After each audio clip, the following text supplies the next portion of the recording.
तो आप पढ़ाई कर सकते हैं हमारे एप्लीकेशन के माध्यम से बिल्कुल फ्री में। तो आज ही उसे डाउनलोड करें, जिसमें आपको क्लास 6 से 10वीं तक के चैप्टर वाइज वीडियो मिलेंगे तथा साथ ही PDF नोट्स मिलेंगे। तो आज ही उसे डाउनलोड करें, लिंक दे रखी है उसकी डिस्क्रिप्शन में। देखो आज का जो वीडियो है वो है आपके यहाँ पर प्रश्नमाला है 8.2, ठीक है। कक्षा है 8, राशियों की तुलना चैप्टर है। और इस वीडियो के अंदर हम 8.2 के क्वेश्चन करेंगे 1 से लेकर 5 तक, ठीक है। तो देखो पहला क्वेश्चन यहाँ पे दे रखा है कि एक व्यक्ति के वेतन में 10% की वृद्धि होती है। कोई व्यक्ति है, उसके वेतन में 10% की वृद्धि होती है। यदि उसका नया वेतन 1,54,000 रुपये है तो उसका मूल वेतन ज्ञात कीजिए। उसका क्या करना है? मूल वेतन ज्ञात करना है। आपको क्या करना है? सबसे पहले हल, क्या करना है? हल, ठीक है। तो हल में क्या लिखना है? माना व्यक्ति का मूल वेतन, मैंने माना यहाँ पर जो व्यक्ति है उसका मूल वेतन है X रुपए, ठीक है। कितने रुपए है? X रुपए है। तो उसके वेतन में कितने प्रतिशत की वृद्धि होती है? 10% की। तो यहाँ पे मैं इसको थोड़ा सा इस क्वेश्चन से अलग मैं आपको समझाना चाहता हूँ कि मान लीजिए, ठीक है, माना अभी मेरा जो वेतन है वो महीने का 100 रुपये है, ठीक है। तो मेरे वेतन में 10% की वृद्धि होती है। तो अगले महीने मेरे को कितने रुपए मिलेंगे? अगले महीने जो मेरे को वेतन मिलेंगे वो कितने रुपए मिलेंगे? तो मेरा जो वेतन है वो अगले महीने, इस महीने का वेतन है, ये मेरे इस महीने का वेतन है। जो अगले महीने का मेरा वेतन है वो कितना मिलेगा? इस महीने का जो वेतन है उसमें उसका 10% और ऐड हो जाएगा। ऐसे ये 100 रुपये तो है मेरा इस महीने का, लेकिन 100 रुपये का 10% और ऐड होगा ना, ठीक है ना।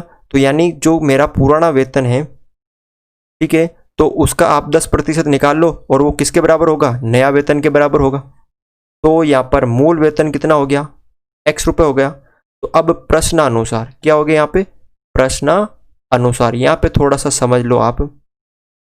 प्रश्न में क्या दे रखा है कि प्रश्नानुसार 10% की वृद्धि होती है। तो उसका मूल वेतन तो X रुपये है, X रुपये तो है उसका वेतन, और X का कितना वृद्धि हो रही है? 10%। 100 रुपये है, 100 रुपये में 10% वृद्धि हो रही, तो कितना पेमेंट हो जाएगा अगले महीने का? 110 रुपये हो जाएगा। तो उसका जो अगला महीने का पेमेंट कितना हो गया? 1,54,000, ये इसके बराबर हो गया। पुराना वेतन है X रुपये, X का 10% और ऐड होके उसको अगले महीने इतना मिलेगा 10। ये X रुपये पुराना वेतन है और X का 10% ऐड होके उसको ये नया वेतन मिल रहा है, ठीक है ना। तो अब यहाँ पे देखो X प्लस X का गुणा 10/100 बराबर 1,54,000, ठीक है। 0 से 0 कट गया, क्या हुआ? यहाँ पे 0 से 0 कट गया। तो यहाँ पे X प्लस X बटा कितना बचा? यहाँ पे 10 बचा बराबर 1,54,000। इसका हर मैंने 1 मान लिया, दोनों का लस्से पे 10 आ गया। 1 का भाग 10 में 10 बार, 10 को X से गुणा किया तो 10X, प्लस 10 का भाग 10 में 1 बार, 1 को X से किया तो X बराबर 1,54,000, ठीक है। तो कितना हो गया यहाँ पे? देखो वापस यहाँ पे 10X और 1X कितना हो गए? 11X हो गए। और 10 इधर भाग में उधर गुणा में चले जाएंगे तो क्या हो गए? 1,54,000 इंटू 10 गुणा में हो गए। अब 11 इधर गुणा में इधर भाग में आ जाएंगे तो X बराबर 1,54,000 इंटू 10/11 इधर आगे भाग में। भाग दे दीजिए, 11 का भाग 15 में 1 बार, फिर 4 बार, फिर 3 0। तो X बराबर कितना हो गया? यहाँ पे हो गया 14,000 इंटू 10। तो जब आप गुणा करोगे तो कितना हो जाएगा? 1,40,000 रुपये। यानी एक्स हमने क्या माना था, उसका मूल वेतन माना था, तो 1,40,000 क्या आ गया, उसका मूल वेतन आ गया। तो व्यक्ति का मूल वेतन, व्यक्ति का मूल वेतन कितना आ गया, 1,40,000 रुपये। वापस इसको समझ लीजिए थोड़ा सा, क्या कह रहा है कि उसका जो मूल के वेतन में क्या है 10% की वृद्धि होती है, उसका नया वेतन दे रखा है, उसका नया वेतन दे रखा है, तो उसका मूल वेतन, तो यहाँ पे थोड़ा सा इसको समझो, इस क्वेश्चन से अलग समझो। आप क्या करो, मूल वेतन मान लीजिए 100 रुपये। अब 100 रुपये तो उसका वेतन है, अगले महीने उसमें जो वेतन है उसमें 10% की वृद्धि हो रही है, तो 100 का 10 कितना होता है, 10 होता है ना। तो यानी अगले महीने उसको कितने मिलेंगे, 110 रुपये मिलेंगे, वो आपको दे रखा है। यानी ये बराबर है ना 110 के, इसलिए हमने इसको बराबर रख दिया, ठीक है ना। तो इस तरह से ये 1,40,000 आपके प्राप्त हुए हैं। देखो अगला क्वेश्चन है दूसरा, यहाँ पे क्या दे रखा है, ध्यान से इसको थोड़ा सा आपको समझना है, फिर इसको करना है कि रविवार को 845 व्यक्ति चिड़ियाघर गए। कितने व्यक्ति गए थे रविवार के दिन, 845। सोमवार को केवल और केवल 169 व्यक्ति गए, कमी हो गई। रविवार को 845 थे और सोमवार को सिर्फ और सिर्फ 169 लोग थे, यानी चिड़ियाघर की सैर करने वाले व्यक्तियों की संख्या में सोमवार को कितने प्रतिशत की कमी हुई, कमी हुई ना। तो सबसे पहले आपको यहाँ पे दे क्या रखा वो थोड़ा सा इसमें लिखना है। तो रविवार को चिड़ियाघर जाने वाले व्यक्ति, रविवार को कितने व्यक्ति गए थे, तो रविवार को गए थे आपके 845। तो सोमवार को चिड़ियाघर जाने वाले व्यक्ति कितने गए थे, 169। तो मेरे को बताओ यहाँ कमी आ रही है कि वृद्धि आ रही है, कमी आ रही ना। तो कमी कितने की आ रही है, कमी कितने की आ रही है, जब 845 थे तो उसमें से 169 माइनस कर दो, ठीक है। 15 है, 15 में से 9 गए तो 6 बचे, यहाँ बचे 13, 13 में से 6 गए, ठीक है। 13 में से 6 गए तो 4 और 3 7 बचे यहाँ पे, और 7 में से 1 गया तो 6 बचे, यानी 676। कितने की कमी आई, 676 की। अब अगर आपको पूछते कितने कमी, मतलब कितने की कमी आई, तो 676 की। अब आपसे यहाँ पे पूछा है कमी प्रतिशत, तो सूत्र होता है, इसका सूत्र होता है कमी प्रतिशत का, ये आपको थोड़ा सा याद रखना है। कमी प्रतिशत का क्या सूत्र होता है, कमी, अगर यहाँ पे वृद्धि होता तो कमी हो गया, यहाँ पे कमी कितने से हुई है, तो कमी, और फिर यहाँ पे प्रारंभिक मान, पहले कितना था, प्रारंभिक मान इंटू 100, ठीक है ना। ये आपको थोड़ा सा याद रखना, कमी कितने की आई थी, प्रारंभिक में कितना था। तो अब यहाँ पे देखो सूत्र ये बन गया, अगर यहाँ पे वृद्धि होती तो वृद्धि कितने की हुई, प्रारंभिक मान कितना था, 100। सेम सूत्र यही, अगर आपसे यहाँ पे वृद्धि होती ना, तो वृद्धि का यही सूत्र होगा, वृद्धि प्रतिशत का। तो वृद्धि बट्टा प्रारंभिक मान इंटू 100। अब यहाँ पे किसका पूछा, कमी का, तो कमी कितने की हुई थी, 676 की। कितने की, 676 की। इसमें से हुई थी 845 की, ठीक है। अब क्या करो, इसमें आप 100 से गुणा कर दो। अब यहाँ पे इसको सरल करना है, ठीक है। क्या करना है, इसको सरल करना है। अब आगे इसको थोड़ा सा आप क्या करो, सरल कर दीजिए। देखो ये 5 से काट दो, 5 दूनी 10, ये काट दो आप इसको, 5 एकम 5, फिर यहाँ पे हो गए कितने हो गए, 3 बचे, 5 अंक 30 और 5 नम 45। तो कितने हो गए, 676 बटा 169 इंटू 20। ये कट गया एक बार और ये कट गया आपके 4 बार, यानी 169 676 में कितने बार कटेगा, 4 बार। क्या बचेगा यहाँ पे, 4 इंटू 20 यानी 80। कितने लोगों की कमी हुई, 80 व्यक्तियों की। कितने व्यक्तियों की, 80% है, 80 व्यक्ति नहीं 80% की, ठीक है ना। यहाँ पे प्रतिशत में ज्ञात किए, 80% कमी हुई, ठीक है ना। इस तरह से आप इसको सरल कर सकते हो। अगला क्वेश्चन देखो आप यहाँ पर, तीसरा क्वेश्चन क्या दे रखा है, इसको थोड़ा सा समझने की कोशिश करते हैं। एक दुकानदार है 2400 रुपये में 80 वस्तुएं खरीदता है, यानी 80 वस्तु का जो मूल्य है वो 2400 रुपये है, तो उन्हें 60% लाभ पर बेचता है, तो एक वस्तु का विक्रय मूल्य ज्ञात की। तो देखो इसको करने का तरीका, सबसे पहले क्या दे रखा है कि जो 80 वस्तु है, 80 वस्तुओं का क्रय मूल्य, यानी खरीदना क्या होता है, क्रय मूल्य होता है, तो क्रय मूल्य हो गया 2400 रुपये। अब वो इस पे क्या कमाना चाहता है, लाभ कमाना चाहता है। कितना लाभ कमाना चाहता है, 16%, यानी लाभ कमाना चाहता है। तो नया विक्रय मूल्य क्या हो जाएगा, नया विक्रय मूल्य क्या हो जाएगा, विक्रय मूल्य क्या हो जाएगा कि उसने 2400 रुपये में तो खरीदी, ठीक है, ये तो उसका क्रय मूल्य, और वो 2400 का 16% और कमाना चाहता है। इसको थोड़ा समझने का तरीका होना चाहिए आपके, कि उसने 2400 रुपये में तो खरीदा था, ठीक है ना, या 2400 रुपये में तो उसने खरीदा था। अब वो क्या करना चाहता है, 2400 का और 16% तो उसमें जोड़ेगा ना, ठीक है ना। 2400 में तो उसने खरीदा और 2400 का 16% उसमें और ऐड करेगा, यानी 2400 का 16% कितना होगा वो ऐड करके उसमें बेचेगा, तो वो क्या आ जाएगा, उसका टोटल 80 वस्तुओं का विक्रय मूल्य आ जाएगा। अब इसको सरल कर दीजिए आप, 2400 प्लस 2400 का गुणा 16/100, 2 जीरो से ये 2 जीरो कट गए, तो यहाँ पे कितना आ गया, 2400 प्लस 24 इंटू 16, तो 2400, ठीक है। अब यहाँ पे क्या कर दो,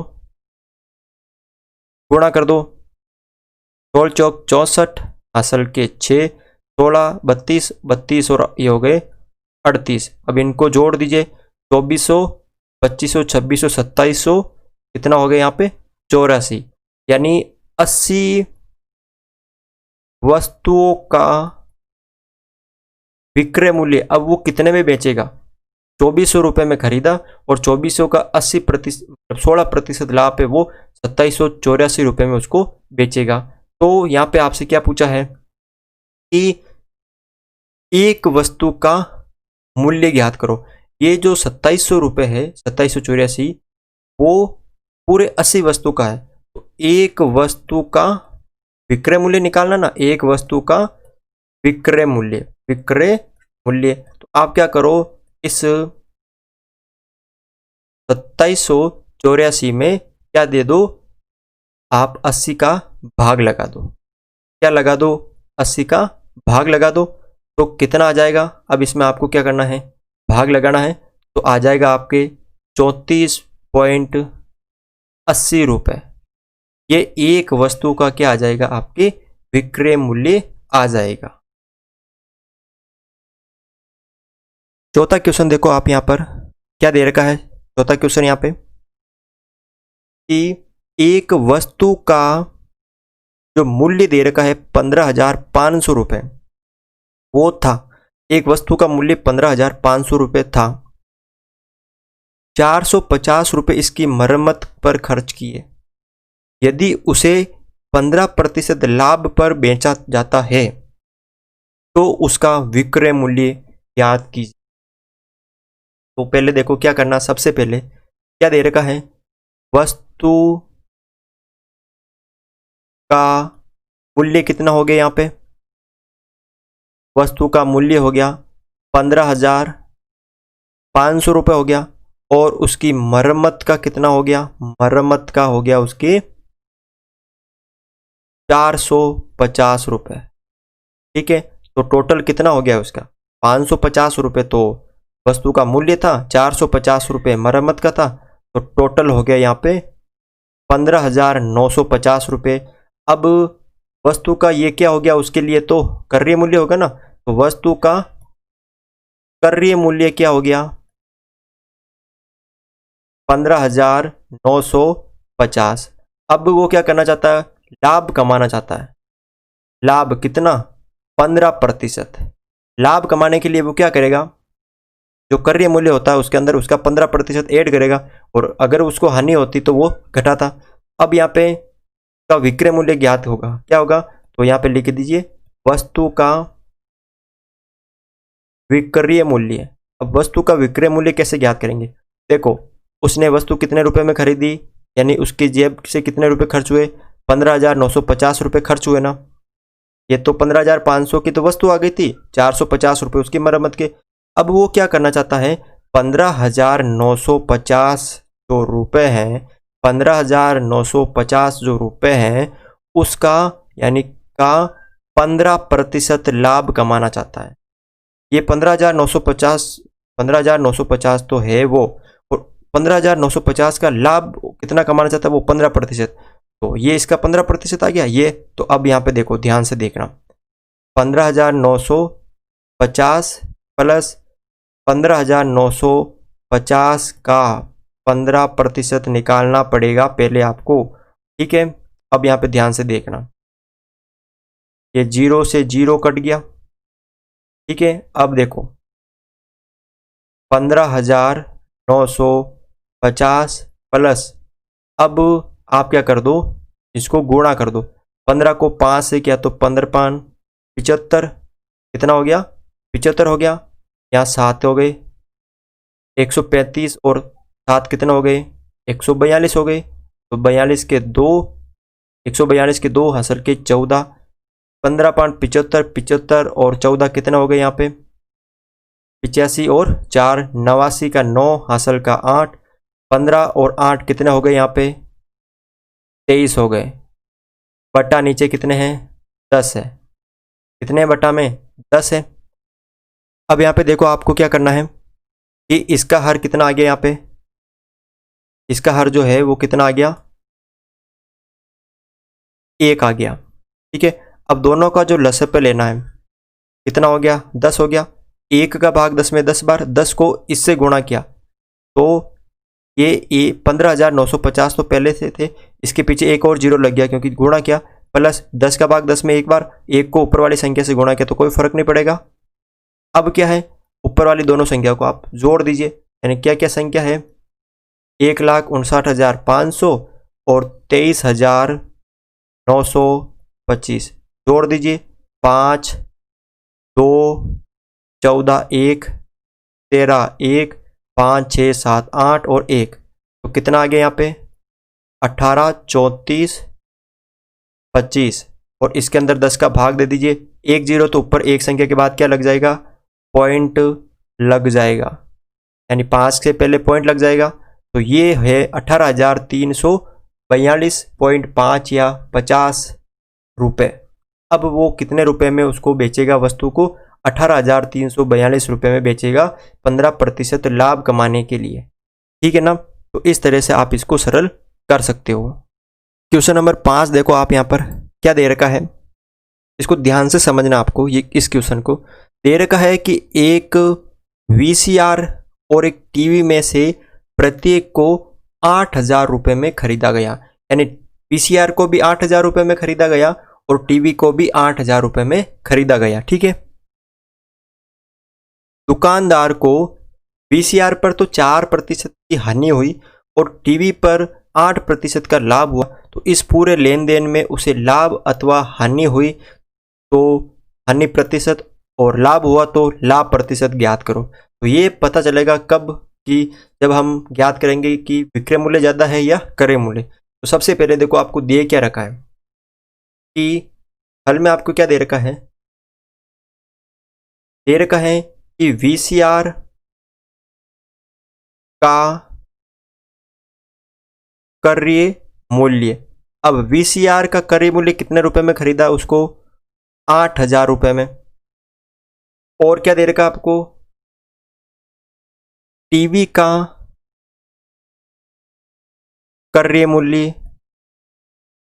वो भी 8,000 रुपये है ना, क्योंकि प्रत्येक को 8,000 रुपये में खरीदा गया। तो वीसीआर तथा टीवी का क्रय मूल्य, उन दोनों को कितने रुपए में खरीदा? उन दोनों को उसने 8,000 रुपये में तो टीवी प्लस 8,000 रुपये में ही वीसीआर खरीदी, तो उसने दोनों को 16,000 रुपये में खरीदा। ठीक है, कितने रुपए में खरीदा उसने? 16,000 रुपये में। अब शर्त नंबर 1 है, क्या है यहाँ पे? शर्त नंबर 1, क्या शर्त है? पहली शर्त कि वीसीआर पर 4% की क्या हुई? उसको हानि हुई। कितनी हानि हुई? 4% की हानि हुई। जब उसे उसको बेचा तो उस पर उसको 4% की हानि हुई। तो अब वीसीआर का क्या हुआ? जो विक्रय मूल्य होगा, वीसीआर का विक्रय मूल्य क्या होगा? वीसीआर का विक्रय मूल्य ये क्या होगा? तो यहां देखो कि उसने 8,000 रुपये में तो खरीदी थी, ठीक है, और 8,000 का जो 4% है, 8,000 का 4% उसको हानि हुई थी। जब हानि होती है तो कम होते हैं पैसे या ज़्यादा होते हैं? आपने 5,000 रुपये में ली और 5,000 में 500 रुपये की हानि हुई तो घटाते हो ना, कि 500 रुपये मेरे कम पड़ गए, तो उसको हानि तो मतलब कम करते ना। यानी 8,000 में उसको खरीदा था और 8,000 का 4% उसको हानि हुई, तो 8,000 माइनस 8,000 का 4% और इसके हर में ये, तो 2 जीरो से 2 जीरो कट गए, तो यहाँ पे कितना हो गया? 8,000 हो गया। माइनस 8 को 4 से गुणा किया तो 32 और 320। अब इसमें से माइनस कर दो, जीरो में से जीरो गया तो जीरो, जीरो में से यानी 10 में से 2 गए तो 8, 9 में से 3 गए तो 6 और 7, यानी जो वीसीआर थी, वीसीआर का विक्रय मूल्य कितना हो गया? विक्रय मूल्य यानी उसने 8,000 रुपये में खरीदा था और 8,000 का 4% यानी 320 रुपये माइनस करके उसने अब उसको कितने रुपए में बेचा? 7,680 रुपये में उसको बेचा था। अब शर्त नंबर 2, शर्त नंबर 2 क्या है? यहाँ पे ध्यान से देखो आप, शर्त नंबर 2,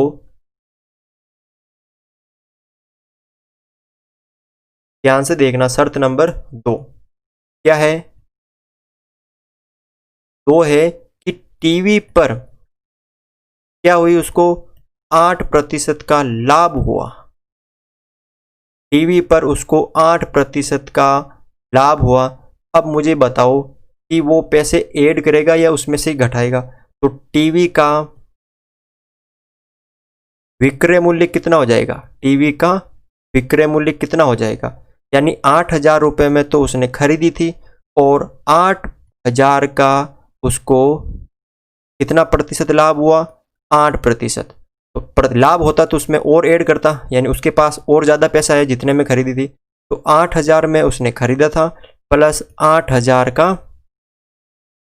8% बटा, तो 2 जीरो से ये 2 जीरो कट गए, तो क्या बचा यहाँ पे? 8,000 प्लस 8 को 80 से गुणा किया तो 640। अब ये कितना हो गई टोटल उसके पास? 8,640 रुपये। यानी उसने कि कितने रुपए में बेची? 8,000 में खरीदी थी उसने और 8% उसको लाभ हो गया, यानी 8,000 का 8% हो गया 640 रुपये। तो उसने टीवी टोटल रुपए में खरीदी थी, बेची थी, वो थी 8,640 रुपये में बेची। तो अब यहाँ पे दोनों लेन देन में क्या हुआ कि वीसीआर तथा टीवी का विक्रय मूल्य कितना हो गया? तो देखो 7,680 रुपये में तो उसने वीसीआर बेची थी और 8,640 रुपये में उसने टीवी बेची थी। तो बताओ विक्रय मूल्य कितना हो गया टोटल? 0, 8 और 6, 4 हो गए 12, हासिल का 1, 6 और 6 12 और 1 13 और 7, 8 और 8 16, यानी 16,320 रुपये में ने दोनों बेचे थे। तो अब मुझे बताओ कि विक्रय मूल्य ज़्यादा है या क्रय मूल्य। तो विक्रय मूल्य तो हो गया 16,320 और उसने खरीदे थे दोनों 16,000 रुपये में। तो विक्रय मूल्य क्या है यहाँ पर, विक्रय मूल्य अधिक है इससे क्रय मूल्य। तो उसको क्या हुआ, इस सौदे में लाभ हुआ। तो लाभ कितने रुपए का हुआ, उसने 16,320 रुपये में बेचा था और 16,000 रुपये में उसने खरीदा था।